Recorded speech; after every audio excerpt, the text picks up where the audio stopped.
Selanjutnya saya persilakan dari Partai Keadilan Sejahtera. Terima kasih pimpinan. Assalamualaikum warahmatullahi wabarakatuh. Sudah banyak apresiasi ke Pak Menteri pada hari ini dan kita juga fraksi PKS melihat ini sebuah terobosan dan keberanian yang luar biasa dari Pak Nusron, sudah menyuguhkan data dengan gamblang kepada kita semua dan ini tentu bisa menjawab pertanyaan-pertanyaan publik baik yang sekarang sedang hot atau yang kemarin-kemarin menjadi permasalahan di tengah masyarakat. Saya ingin menyoroti beberapa hal dan tentu dalam hal ini mendukung program cita-citanya Pak Prabowo ya, dalam target di 2025 ini ada 126 juta bidang PTSL yang akan target kita untuk disertifikatkan. Nah, oleh karena itu tadi banyak hal yang sudah disampaikan oleh Pak Menteri. Salah satu yang di highlight tadi sedikit terkait dengan Sumatera Barat dan hadir juga bersama kita Pak Teddy Guspriyadi, Kakanwil yang baru ya. Kemarin saya hadir serah terima jabatan antara Bu Sri Puspita Dewi dengan Pak Teddy. Ini memang Pak Menteri, Sumatera Barat ini punya kearifan lokal ya, keunikan sendiri terkait dengan nenek mama, tanah ulayat dan lain-lain.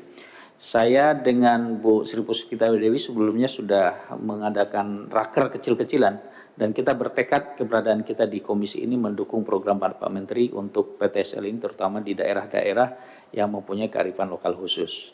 Dan tentu ini kita berharap ada kebijakan-kebijakan tertentu ya, pendekatan-pendekatan yang bisa kita lakukan bersama sehingga meyakinkan program kita ini akan membawa efek positif terhadap status lahan di masyarakat terutama di Sumatera Barat.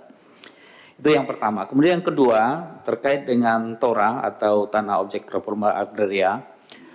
Ini kan sebuah program yang bagus ya. 10 tahun terakhir kita sudah berhasil dalam melaksanakan reforma agraria sebesar 14,5 juta hektar. Akan tetapi ini sebagian besarnya baru kita ambil dari legalisasi aset tanah sekitar 12,26 juta hektar gitu ya. Kalau untuk retribusi itu masih kecil gitu ya, masih kecil itu 1,86 juta hektar. Nah, sisi lain Pak Prabowo kan ada program terkait dengan masalah swasembada pangan gitu ya. Nah, kita berharap sekarang tingkat Gini rasio kepemilikan lahan kita itu di angka 0,56. Itu artinya bahwa kita itu antara orang kaya kemudian orang miskin tingkat kepemilikan tanahnya itu kesenjangannya itu masih panjang gitu ya.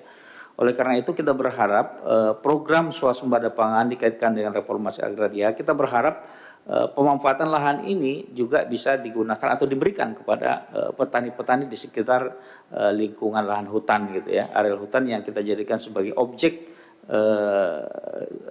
lahan swasembada pangan yang akan diterbitkan ini. Artinya apa? Wujud swasembadaan jangan hanya dilakukan oleh korporasi besar, tapi juga dilakukan oleh masyarakat-masyarakat dan mereka nanti punya lahan baru dari hasil hutan yang digunakan untuk program swasembada pangan. Kemudian yang berikutnya terkait dengan mafia tanah, kita sependapat, saya membaca beberapa kali berita dari Pak Menteri ya, yang membagi 3 mafia tanah itu, termasuk di internal kita. Langkah tadi sudah dilakukan ya, khusus di kasus yang sedang disorot sekarang di Tangerang itu sudah dilakukan beberapa langkah tadi ya. Cuman saya ingin menanyakan juga nih ke Pak Menteri ya, tadi sudah disampaikan ada 50 bidang tanah yang akan dicabut statusnya. Jelajahi cara baru mendapatkan informasi. Download Metro TV Extend sekarang.